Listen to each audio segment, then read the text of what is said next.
મારી માનો જન્મ દિવસ છે એટલા માટે ભાઈ. અને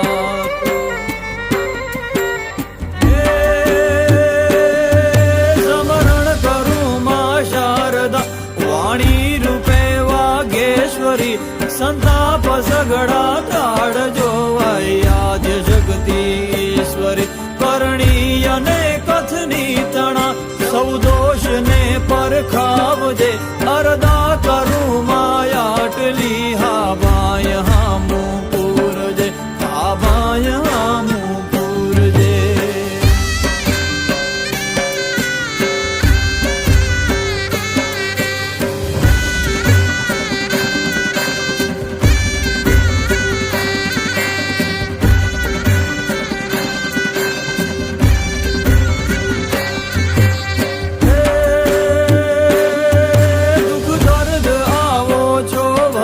સઘળા મળી સંસારમાં સમભાવથી ભજતો રહું તુજ નામના વિસ્તારમાં માગું ભગત માએ પેલું બસ જાન શક્તિ આપજે